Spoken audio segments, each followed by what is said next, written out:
right. So here we have my good brother and friend, Kelly Hale.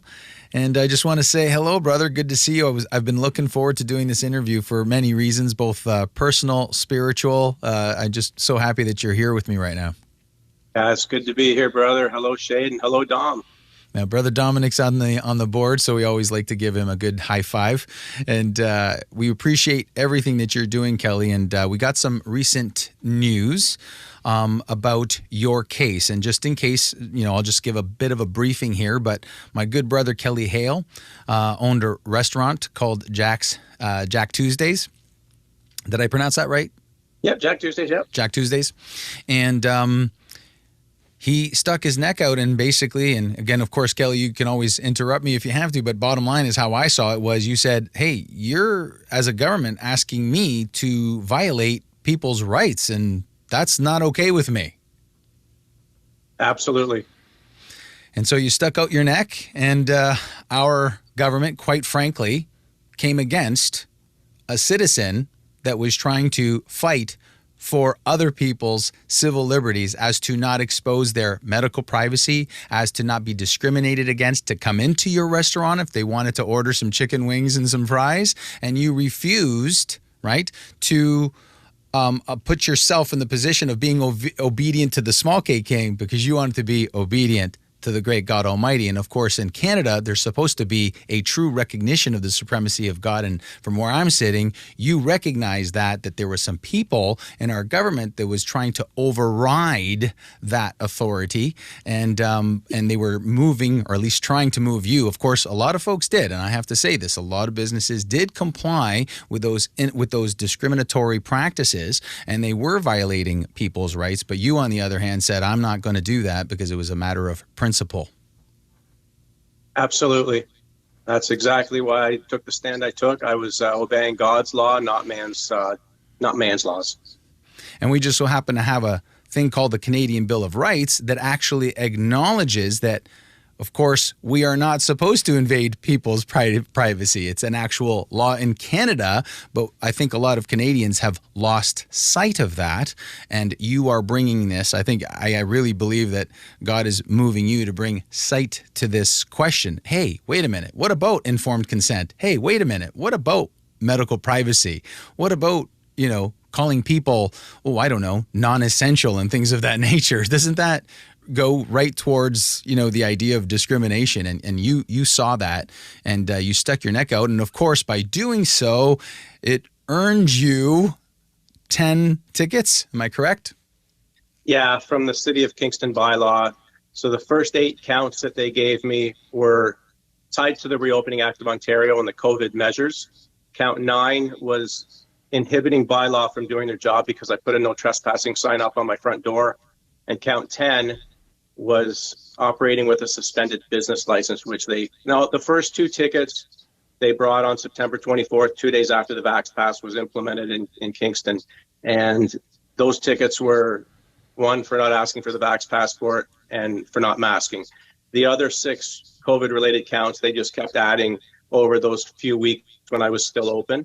And then count 9 and 10, they brought on after, because at some point, it was November 10th, I believe, when they came with the second order from public health, and bylaw took my business license that day too. So they charged me with operating with suspended business license as well. And just so the people understand, let's talk about count 9 real quick, because that's the one where you put up a no trespassing sign, correct? Yes.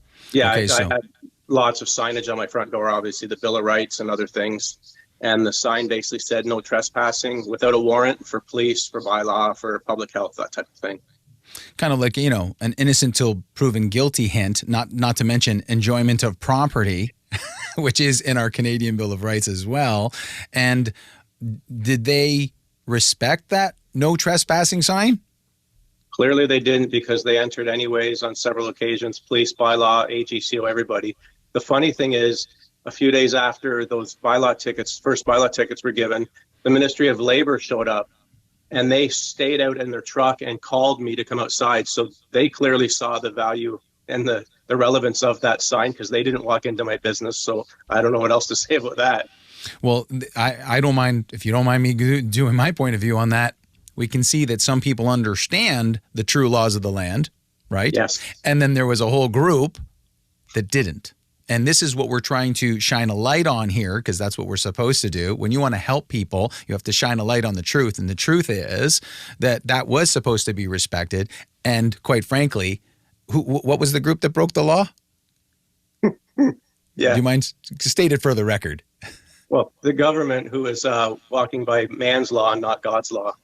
Right. And quite frankly, if you don't mind me adding this, I think they're actually ignoring the true Canadian law, which we could argue is man's law, like the Canadian Bill of Rights. They're completely ignoring that, even though it's a federal statute with royal assent from 1960. And this is part of the reason why we, people like Jane Scarf, Rebecca Shepherd, Stand for Thee, Dave Freedom, and there's several others that are saying, hey, listen, we need to get this whole idea of the charter, that because of that Section 1, it actually gets Canadian citizens in the mind frame that you're guilty until proven innocent, rather than the proper law of the land as well as the laws of God, because you're supposed to be innocent until proven guilty. And the charter has reversed it. And this is one of the problems, because it's also, not only is it being, used in the courtrooms and people are being manipulated into using it, but the charter itself is actually in complete opposition of proper and true laws, specifically that law of innocent till proven guilty. And that's essentially what happened to you. They brought in these charges, right? They took away your business first, right? And now they've dropped them. That's guilty till proven innocent. And that's not the way it's supposed to be. So let's take, if you don't mind, so now we covered the fact that was a no trespassing. That actually was something you put up, and that actually was not, let's say, COVID related in the sense of the charge. You were saying, hey, you're not allowed to just come in here willy-nilly. Mm-hmm. That's right. And then they broke that law and charged according to that. So it's not technically really COVID related, but the other 9 were. Am I correct on that? Yes. So we'll backtrack a bit. My trial was June 19th. And the Friday before that Monday, the City of Kingston prosecutor called me and was looking to make a deal. And I instantly thought, okay, if I'm so guilty of all these charges and it's such a slam dunk case against me, why would you be willing to even make a deal in any way, shape, or form? So I had a little chat with her, and we discussed it. And I said, well, what is your deal? She said, well, the 8 COVID related, the first 8 tickets, the pandemic's over. It's not in the public interest anymore. That whole amnesty thing, right? Well, let's just forget about it now, because no one's talking about this stuff anymore. So let's just let this go. And I'm like, okay, this isn't, I'm smelling a rat here. And she said, and count 10 is the operating with a suspended business license. We want you to plead guilty to that, count 10, and we'll drop the other 9 charges. And I thought about it, and I knew right away that if I pled guilty to count 10, it directly related to my non-compliance of the Reopening Act and COVID-related tickets. So that would have squashed any chance I had of taking my public health appeal higher. So I said, no, I'm not making that deal. Which is a really legal way to say of keeping them accountable as to what they did, which was illegal in the first place, right? Exactly. That would have squashed your opportunity to go back to them and make them accountable for, quite frankly, squashing your business. Exactly. So what we did over the weekend is we put an affidavit together, and I sent the affidavit back saying, if you drop all 10 charges, I won't seek any damages against the City of Kingston or the police or bylaw, the prosecutor's office, anybody. I'll let it go. They didn't want that. So I said, I'm prepared to go to trial Monday. So we went to trial on Monday. Not long into the trial, the prosecutor wanted to go to a breakout room and discuss a deal again. And I said, well, if we're going to make a deal, this is my terms. I'm willing to plead guilty to count 9. Which was the trespassing one. Which was the trespassing one. Right. Yes. Which had nothing to do with the COVID related or Reopening Act charges. But obviously, like I said, count 10 would have tied me into that. So I said, I'll plead guilty to count 9, drop the other 9 charges. And they went for it. And that's the deal I took. Now, I could have, even if we lost that trial on that Monday, I could have appealed that. We had many reasons to appeal based on the way things have gone here. But at the same time, those appeals would have taken a lot of time, a lot more effort, and it would have taken the focus away on the public health appeal. I wanted to get that out of the way, knowing that it didn't have any impact on the Reopening Act or those COVID measures. so we could use this as new evidence on my next level of appeal. Because the nuts and bolts of it is the public health closure they brought on me. Those 2 bylaw tickets, the original ones they gave me, were right in that order. So they based my closure on those tickets. And now those tickets are gone. So we've got that as new evidence on my next level in the Ontario Court of Appeals, which we're moving through now, getting all the paperwork ready for. And that's our, obviously he had already suffered the loss of the business, and hence the biggest problem I think in Canada right now is we have to snap them out of this thinking that you get to take, take that stuff away from them. And then 2-3 years later, if we go, geez, because from where I'm sitting, Kelly, charges dropped means we were wrong. That's what they're saying. When they drop those charges, they're saying, yeah, we shouldn't have given that to you. That was illegal. So we'll drop those. Yeah, but in the meantime, you squashed my business though. So where's the accountability? In other words, you can't step on my neck for a year or two and then turn around and say, okay, we're good. Well, wait a minute here though. And that's what you're also trying to do is set the example and set a precedence, and for other folks to understand, including other business owners, in case they decide to run some kind of little fiasco like this again, business owners need to start recognizing, right, that oftentimes our government is using businesses to be police. And that's not okay. They're going way beyond or putting all this responsibility on businesses. And so if someone is in the business of selling flowers, they're not supposed to be telling people whether they can do this or whether they can do that. They sell flowers. Now, if they have certain rules for their own business, that's one thing. But for the government to say you have to enforce these mandates that we're putting out, and then essentially the business has to do all this work and makes no money. I could even cite the no smoking law, for example. No matter how you feel about smoking, it still doesn't change the fact that how did restaurants, for example, become police enforcement in that case? And that if they don't enforce that with people, that somehow the business owner is on the hook for that. Well, wait a minute. That means I'm running my business plus doing your job because you guys keep making more and more health rules all the time. And now we experienced what the result was these passports, these jab passports. They had the same concept that you guys were putting in this mandate. You guys have to enforce it. And by the way, you'll enforce it for free, by the way. Yeah. Right. And so we'll make scary. it legal, right? That's scary, right? In the sense of, we're not in fear, but it's like a scary thought to think that people aren't grasping the concept that they can make any kind of ridiculous decree or mandate or policy and then turn around and make business owners be the police enforcement behind it. That's ridiculous. Yeah. And see, this is my stance from day one, is that this has always been bigger than me and my business, because with what's going on with the government and the agenda from the WEF, what they're pushing on all us shade, if they can come to my business at 5:30 in the morning and remove me and change the logs, where does that end? How long is it before they start going to citizens' homes and just removing them the same way? And see, the whole enforcement thing, we've used the Bill of Rights through every argument since these cases started with me. And they keep saying it's only federal, it's only federal. Well, we've got case law in my last appeal, which they denied, showing that it's municipal and it's provincial, and it does tie in. But scary. And why, if you don't mind me saying, why? Because civil liberties have to be for everyone in the nation, and therefore it being a federal statute, it's because federally, every city, every township, every province has these rights. So they were trying to argue, well, that's not a provincial law. It doesn't matter, because this law, much like banking, right, is across the nation. And so are civil liberties. Yeah, and the thing is, it tied in federally from day one. And the argument we've used, they've just denied it every time, because policing is a federal statute. Criminal 25 in the criminal code, section 25, is the enforcement part of policing. They were asking me to do enforcement, and I said no. And the thing is, if you go to Black's Law Dictionary, a mandate is an offer to contract. And if you don't mind me saying, sorry, yeah, that's right. But if you don't mind me saying, they weren't asking you; they were trying to force you to, absolutely, right, to police that way, and not only to police it, but police it against people's civil liberties. So an illegal policing. If somebody comes to my restaurant and they don't have a back pass, or they don't want to wear a mask, they're asking me to actually put enforcement on them and make them leave, or deal with it that way. That's That's Section 25 of the Criminal Code of Canada, which is a federal statute. And I said, no. The whole mandate thing is an offer to contract. I never contracted because I put that sign up on September 6th saying, say no to vax passports, all welcome at Jack's. I said no. So I never contracted. September 15th, we have a letter that the AGCO actually spoke to public health, and public health's response to the AGCO was, because it's educational and involuntary, because I'm not complying with it, they're not going to follow this any further.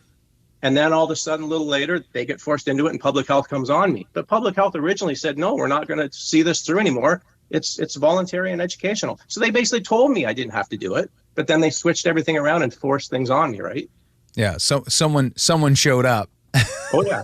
Someone showed up with a little influence to continue breaking the true laws of Canada. And that's why, and that's why this case is really, really important to a lot of people. And like you said, I mean, as for the business, unfortunately, they already had that opportunity. But again, I think that this is an opportunity for the rest of the nation to recognize how wrong this is. And again, like you said, if we don't stop it for the business, then where's the line? Well, the answer is there won't be, right? And people like to think that slippery slopes are fallacies. Well, take a better look, because it's not. It's really true. They start setting precedences and then they use that one, just like if you were hearing things like, well, look at the seatbelt law, right? They were using those types of of things to kind of position themselves, or look at the smoking mandate, right? They were using that. So once that precedent was set, they were saying, see that? We're going to keep using that process. That's why we have to kind of go, wait a minute here, hold on a second. This is way off base. You guys are making mandates and then making businesses enforce them. And then that's how you guys can create this discriminatory situation and then force people through coercion and extortion, which is completely illegal and immoral, to try to coerce them into doing something that they don't really want to do, that has nothing to do with something like, wearing a shirt. It's like, well, I think most people in the winter want to wear a shirt anyways, and we do have criminal code against, so they love to use those precedences, right? And that's why it makes it, that's how it becomes a slippery slope. And then it gets into the psyche of people where people say, oh, the government gets to do whatever they want. And that's a very, very, very inappropriate attitude for not only the enforcement, but for the citizens to actually think is okay. No, that's not okay. You need to stand firm and respond to that peacefully, of course, and legally. And that's why that Canadian Bill of Rights is so important. And that's why us pointing out the weakness, not only weakness, the nefariousness of the charter itself. I mean, am I wrong, by the way, not to get too sidetracked, but I'm pretty sure then the frontline nurses, I hear that they lost. Is that accurate? I'm not even sure. I'm not sure. I'm going to look into that, because that's the problem. Is a lot of these groups have went into court using the charter, right? And that's the issue right there. And the reason my case is still relevant and still hanging on is because we've stood by the Bill of Rights through this whole process. And it's not just me. We've had some other small victories. With the help of Dave and Jane and Rebecca, we've had some small Bill of Rights victories. And the snowball is starting to get bigger. And this is why we keep doing what we're doing, Shade, to let people know. And you go back to the whole, our God-given unalienable rights. We're born with these rights. We can't give them away. The government can't give them to us, like it says in the charter. They're ours. They were given to us by our Creator, by our Lord and Savior, Jesus Christ, my friend. They can't be taken away from us. And that's why I've stood my ground through this process. And He compelled me to put that sign up. I was a faithful and obedient servant, Shade, and He is seeing this through. And that's just the way it is. And the reason why you're still able to box, because like guys like, and I mean this with no, disrespect to them, because I know that people sometimes choose a path, but the proof ultimately is in the pudding. And the Church of God, for example, they used the poo-poo charter and they lost, right? Yeah. So why? Because, and they're not saying in that judgment, if you're careful with that judgment, it doesn't take a genius to figure out. They go, yes, we violated your rights, but it was reasonable for us to do that. And that's the Section 1, reasonable limits. So basically all you can do with the poo-poo Trudeau charter, because it is a Trudeau charter, by the way, and if Mr. Peckford wants to, have a feather in his cap on that piece of junk, well, then he can, because quite frankly, they are using it exactly the way it's written. It's written where you have these rights unless we think it's reasonable to take them away. And as soon as you have that, all you can do with the charter is go in there and say, well, we disagree. We don't think it was reasonable. And they go, well, we thought it was reasonable from the beginning, so why would we change our minds now? So And that's why. And don't think for a second, Shade, that when Trudeau Sr. brought this charter in 1982, don't think for 1 second that Justin Trudeau isn't put in place for the exact reason as these things are happening today. This is how long they planned these things out. They knew a long time ago that Justin Trudeau was going to be our prime minister.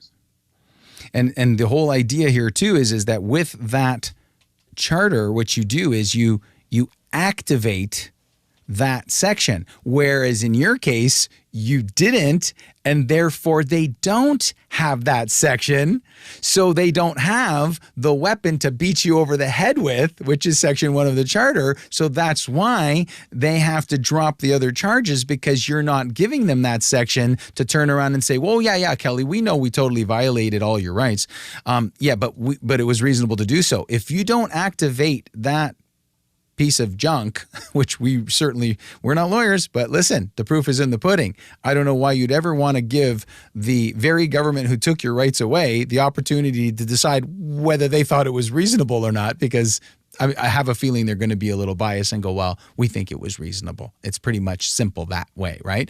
Whereas with the bill, there is no such section, right? And so therefore, they don't have that easy weapon to just knock you over the head with. Yeah, and this is why self-representation is so important, Shade, and why what Jane and Rebecca are doing with Stand for Thee is so important for all of Canadians. Now, obviously, I didn't have the money to use a lawyer anyways, because they took everything from me. But at the same time, and don't get me wrong, it can seem intimidating at first. You're going up against these lawyers and you're representing yourself. But Stand for Thee has got such good information there to help people with self-representation, what they need to do. And Jane and Rebecca are always there to help and talk to people. Dave Freedom, man, he's been unbelievable in this fight with me. Just, the work he puts in behind the scenes and helping. These people are godsend. And that's why I say when God set all this up, he put all these people in my life. He put you in my life. The past 2 years, the amount of people that he surrounded me with, just an army of people that are believers, that know what's really going on. It's you can't explain it any other way but God, Shade. It's pretty incredible. Yeah, and this as upsetting it can be, this has brought to light something that, quite frankly, if it was another 10 or 15 or 20 years, right, a lot of people might have forgotten about the Bill of Rights. And that bill has enjoyment of property, and the charter does not. Not that even if it had it, it wouldn't really do much good if all they got to do is say, well, it's reasonable for us to take away that right. However, just the fact that they didn't even put it in there back in 1982 tells you they have no intention of respecting your rights to your property. Whereas the Bill of Rights, which is only 22 years prior. So, people say, well, that's old. I'm like, listen, it's only 22 years later. It's been over 40 now for the charter, right? Mm-hmm. So it's like, how come you think that something in 1960 to 1982, we needed a refresher, but now from 1982 to 2022, we don't need a refresher? No, I'll tell you what we need. We need to go right back to 1960, to the Canadian Bill of Rights, where you actually have enjoyment of property and no loophole. And that would indeed be something that can protect you not only in your business, but with your own personal property. It says enjoyment of property. That includes your vehicle. That includes a place that you might rent. It includes property, right? And they can, if with the charter, it's not even in there. And again, Section 1 would just give them the right to take it away anyways. So this is why the full, big, huge spotlight on the Canadian Bill of Rights is going to be, in my opinion, very helpful for Canadians to make sure they don't become like those countries that they don't want to become like, right? Well, people don't realize, too, that this whole agenda has been in play for a very long time. And now with the climate hoax they have going on in the 15-minute cities, this is all about a land grab. It always has been. See, and I don't know if you've watched the series Yellowstone. I haven't watched it, but I know the premise of it. And basically, all these people that are fighting for their rights, whatever property you have, you don't own the property. It's Crown land. They're going to come and take it at some point. And how are they going to do that? They're going to raise your property taxes. They're going to raise your property taxes to a level that you can't sustain it. And that's how they're going to steal our land. And this has all been part of the WEF plan for a very long time. And it's in the works now. And that's why we have to keep resisting and standing up. And that's why the Bill of Rights is so important in this fight, because it has that enjoyment of property. And we need to stick by that. And back in 1960, they were working on this prior, because why did they create that bill? Was because they saw that there was some groups of people that were after this agenda. Don't kid yourself. This wasn't a coincidence. They saw that there were some people that were indeed willing to make these types of moves. And that's why they put in that 1960 Bill of Rights. And then even the Emergencies Act, right? Because before that was the War Measures Act, where Mr. Trudeau Sr. was going nuts. Everything was an emergency. So after he was gonzos, these guys got together and said, we can't let that happen again. And in that Emergencies Act, they included the Canadian Bill of Rights has to be adhered even during an emergency, because I think that there was a group of people, even back in 1984 and 85, that said, hey, we need to, because that's how they're doing this. So they got in there and they gave us the proper tools. So I want to make this very clear to anyone listening. Look, you can't, like, the what you have here is what tool do I bring to the job? Right? If you need a rubber hammer, you bring a rubber hammer, because if you use the sledgehammer, it's going to be really bad. Well, on the other hand, too, there's going to be times where you should bring a sledgehammer and then you bring the rubber hammer. That's no good. So it's bringing the right tools. And here in Canada, we actually do have good laws in place. But you as a citizen have to know that they're there. And I hate to say this, but there's a good portion of the folks in the field of law that are resisting this position, because they like to have these lovely little arguments in the courtrooms for long periods of time, because quite frankly, that's what lines their pockets. So, yeah. I mean, we have to enforce personally and recognize that people need to empower themselves with good, decent laws and make sure, because they're there. So, but you got to pull the proper tool out of the tool shed. Yeah. And the nice thing about getting back to the self-representation part of it is why this is so key is, if I had a lawyer and this whole thing would be done, they're there to make deals, which they would have tried to get me to make a deal. And for months and months and months, they were always saying, we urge you to seek legal counsel, on every letter they sent me and everything that was going on. I'm like, no, I'm good, thanks.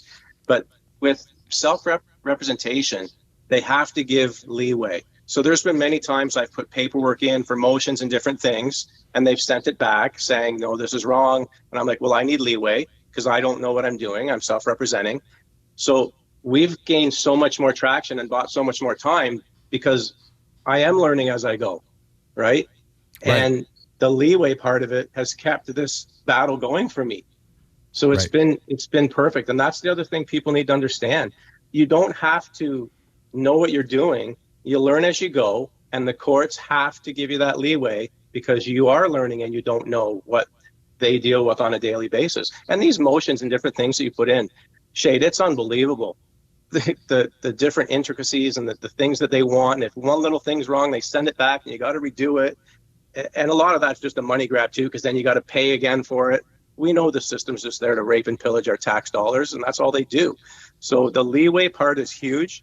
So I'm telling you, anybody, and the nice thing is I've got a few calls and texts from people the past few months that have had similar tickets to mine, and they wanted to know how to deal with it. And I've sent them towards, Stand for Thee and Jane and Rebecca, and it's been a big help. And we just got to keep this resistance going and keep educating the public and letting them know what our rights really are and what we are able to do. And like I said, I pled not guilty to those first 2 tickets right away. So none of this should have happened to me at all because I pled not guilty. And like you said, whatever happened to innocent till proven guilty. They put the cart before the horse in this whole process with me, and now they're realizing they made a big boo-boo. That's awesome because, I try to give people as many basic examples. So it's like if you get pulled over, right, and you get a ticket, you might say, well, listen, I didn't roll that stop, right? They give you the charge. That charge does not go through until you get the court date, you present your case, right? And then the judge makes a decision. And if the judge says, oh, no, you know what, I agree, you're not guilty, then guess what? No charge. But in the meantime, you got to keep driving.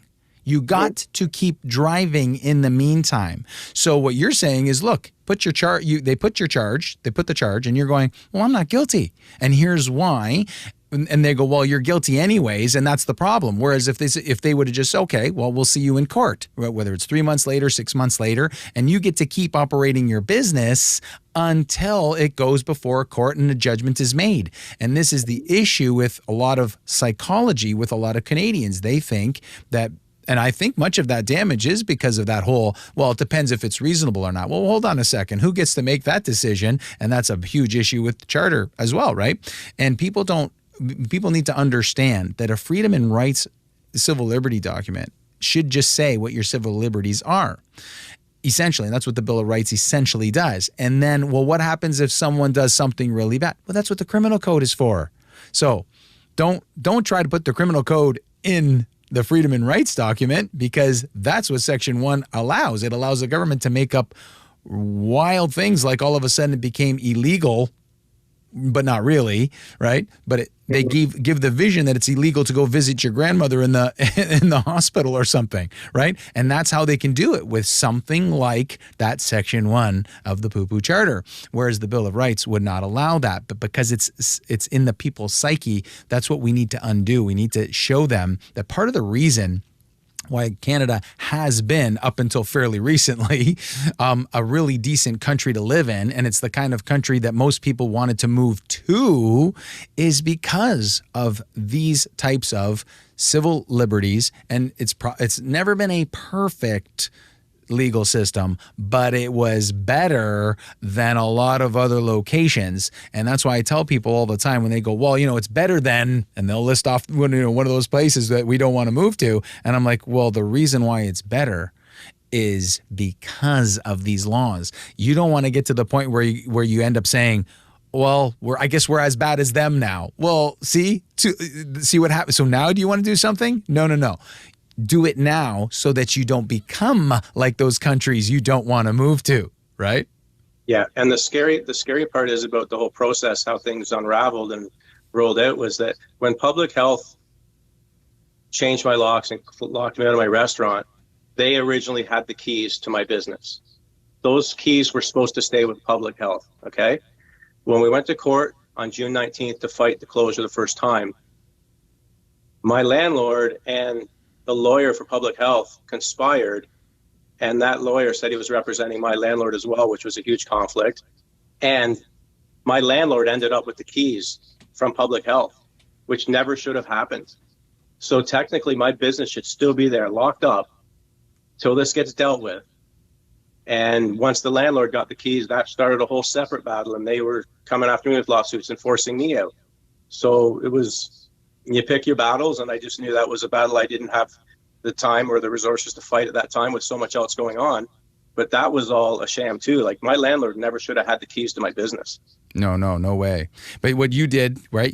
And we are instructed oftentimes to pick our battles. You picked the battle that, from where I'm sitting, will ultimately be the most helpful to other Canadian citizens, both in business and in their private homes and for their lives. That's the battle you decide. You say, that's the one that I'm going to have, because that's the one that I'm called to fight, so that it will benefit people. That one was obviously nefarious, but like you said, it kind of drains your energy, and it's a different subject, really. But ultimately, you're absolutely correct. That was completely inappropriate. But this is what happens, right? When inappropriate behavior out the get-go starts, which was, quite frankly, the fact that you got the 2 tickets in the first place, and then on top of it, they don't even let that courtroom battle play out, right? And so now they're not letting you operate. So now the landlord comes in, right? And so nefariousness breeds what? More nefariousness. Now everybody thinks they can do whatever they want, right? And they're beating up on the one, quite frankly, that is being oppressed. There's the victim. It's clearly the business owner here.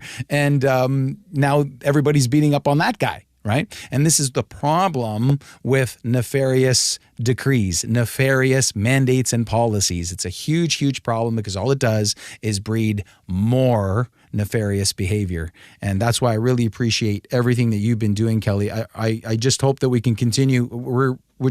I just want to say thank you on behalf of all Canadian citizens. They may not realize it, but this is you loving your enemies. You're trying to fight for the civil liberties of other people in this country and their children and their children's children, even though many folks at the time, probably more so back then than now, but still there was at the beginning a lot of people hurling a lot of stones at you.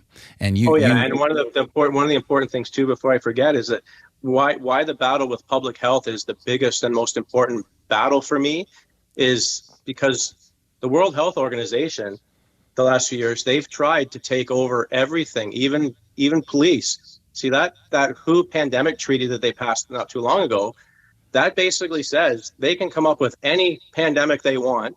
They can just make something up out of thin air, and then they'll have the ability to have the authority to close everything down again. And that's why the battle against public health is so important. We have to resist that because these things aren't real, what they're doing to us. It's all about power and control. And I knew that from day one, and that's why I stood up to it, Shade. And, and for all those folks out there that might be in the zone of potential middle income, let's say, right, one of the biggest assets, right, that a set of parents can leave behind for their 2, 3, 4 children potentially, right, would be the home, right, whether it's given to someone or whether they sell it and it leaves a little nest egg. Right. That's one of the biggest assets for middle income people that over the course of 30, 35, 40 years of their life, they own a home. If you don't own a home, right. And I understand that not everybody can, but you can own like at least in a condo, for example. But some folks can own a small house or a little bit larger of a house, whatever it is. That's part of the nest egg. That's part of the assets. That's the fruits of your labor that you can pass on. If you lose that, right, then you've really lost a lot of opportunity to be able to pass on to your future generations of your family an opportunity to have a little bit of a leg up in this world so that this world can be a little bit more easy to operate in. It's already a fairly hostile world. If you take away the opportunity, for example, for me to leave an asset to my children, well, then the world that they're going to be introduced to is going to be even more difficult. And so this is why this is so important to really recognize that they're using this public health along with the poo-poo charter, right, to give it an image like, well, we just care about everybody. Are you sure about that? Because you told me you cared so much about my family, I can't come and visit them in the hospital. And that seems quite opposite. So you can visit my mom and or my dad in the hospital, but I can't. So you're clean, you're clear, right? And I'm dirty, even though I'm the one who came out of that womb, not you. Right. And this is the kind of backwards thinking that even people in civil servantry can start to buy into, or at least be coerced into participating in, because quite frankly, they think that they have no power whatsoever, but they do have the power. It's the power of the good laws of this land and, quite frankly, the power of the truth. And the truth is that's wrong. Right? It's wrong to discriminate against people, and it's wrong to suggest that somehow you're healthier and cleaner than me, and therefore you can go to every room. And by the way, you can go to Costco too. And then after you're done going to Costco, you can go back and, touch everything under the sun because you're clean, but I can't come and visit my own grandmother or my own relative. That is clearly nefarious, absolutely inappropriate, and we got to make sure people understand that. And what did they use? Well, we're just trying to protect them. See, it's always a fake shield. It's the following the rules thing where people said, I had no choice. Not making a choice is still a choice. You know what I mean? Like choosing not to do something, you made a choice. And when people come to me and say, I had no choice, I look at them, I say, you realize who you're talking to right now, don't you? But a choice. Right. I made a choice, and it's turning out to be true that I made the right choice. Right. With all the backlash I got. Now, mind you, there was some backlash and the naysayers and the media painted me out to be a villain and harming the community, and that's fine. But the support that we've received, Shade, when I put that sign up originally, people were driving as much as 5 hours away to come and eat at Jack Tuesdays. And the support that we've received since that trial, I don't know if you saw the video that Dave and I put out after my trial, it's 50-some thousand views. Somebody shared that on Twitter. It's up to 100,000 views. It's gone viral. And that's the thing. People are starting to see the nonsense in this past 3 years and what it was really all about. It was never about health. It was about power and control. and you were out there sticking your neck out and you took the shots. And sometimes we are, and it was at a cost too. And I've said this before, you know, when you see a lot of unrighteousness start to bubble up, it does cost us something to do the right thing. It might cost you some money. It might cost you your reputation. For how long, who knows? But it's going to cost you something to do the right thing in a crooked world. And I don't mind telling you, in the last 5 to 10 years, I've seen a lot of crookedness, and it's going to cost us something. So I'm not going to lie to anybody, but I think the reward to that, both here and in the next realm, will be great. And that's why I greatly appreciate you sticking out your neck for even those folks who did come against you. You went ahead. And I do believe that's what's you're blessing those who are cursing you, right? So people, you know, I tell people that's blessing them, even though while they're shaking their fist at you, you're like sitting there going, look, man, I know you don't see this just yet, but hopefully one day. And I think some people are starting to see that indeed that's what you were doing. And, you know, I hope more and more people come to see it. And quite frankly, I'll be very direct here. I hope more and more people actually start to actually vocalize that they were wrong as to how they behaved, because I think hindsight is 20/20, and I'd like to hear, it would be, now they don't have to do it directly to me or directly to you, but maybe they need to just put it out there and let those words be spoken, whether it's in a prayer closet or, quite frankly, if you could post that we were granny killers, can't you post that you were wrong? Post that. And for a little while. Shade, ultimately, this whole walk that I've been on through this journey the past couple of years, it's ultimately about souls and getting people to God's kingdom. That's really the bottom line with all of this. And if this walk that he's put me on is waking people up to Jesus, then that's what it's all about for me. And I think he's put me in this walk specifically for that. It's about saving souls, my friend. And you're doing that, and that key commandment, right? Love God and love your neighbor as yourself, right? Yeah. And there's no way, even a nurse, and I've had some conversations with people in the medical field, if you will, and they can never look me in the eye and tell me they would be okay with me just going ahead and coming up with a concoction and jabbing a couple of those in their neck or in their spine without their informed consent, right? They can never. So therefore, you shouldn't do that to me. And that is such a basic commandment. And for some reason, but this is what needed. And as simple as that commandment is, I think a lot of Canadians dropped the ball on this one. And by the way, including those who claim that they know that commandment, right? Mm-hmm. Okay. So we need to really think about what's going on. And again, people make mistakes, but we need to repent, change our minds, and then start doing the opposite of that. And the way you can do that is undo. And I always tell people, listen, I don't have to be a woman to fight for a woman's right to whatever that right is, right? Let's say, for example, a right to drive or a right to vote or whatever it might be. I don't have to be a female to do that. You don't have to be, quote unquote, unjabbed to still step up and say, listen, they have a right to make their decision on this.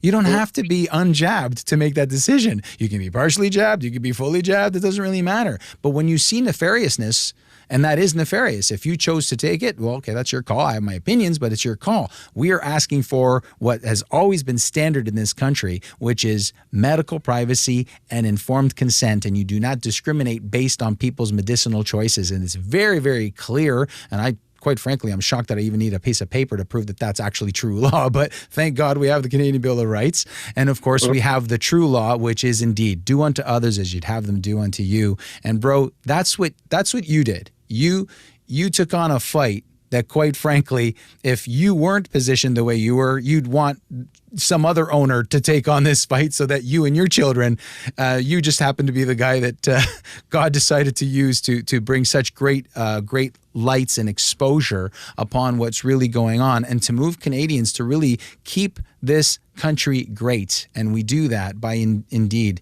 obeying that wonderful commandment and doing unto others as you would have them do unto you. And you definitely did that for me, brother, and a lot of other people in this country. And I want to thank you. Are you cool with, I'm not going to make you promise, but as you get the updates, are you cool with doing another interview with me? I'll interview with you 7 days a week if I had to, buddy. That's awesome, brother. Thank you so much, bro, man. This has been great. Congratulations, too. Let's say that. Congratulations, praise God. Good news for sure. We got this, right? That kind of stuff. Yes. Awesome. And congratulations on the dropping of those charges. And like I said, that's as far as I'm concerned, that means they know they were wrong. And so I'm really looking forward to see what's going to happen in retribution for this, because we definitely want to keep these folks accountable. And that's proper. That's most proper. And I really appreciate everything you're doing. And we're really behind you. Thank you for taking this time with me today, Kelly. Thank you, Shay. God bless you, my friend. God bless you too, bro. We'll see you soon, okay? Okay, bye now.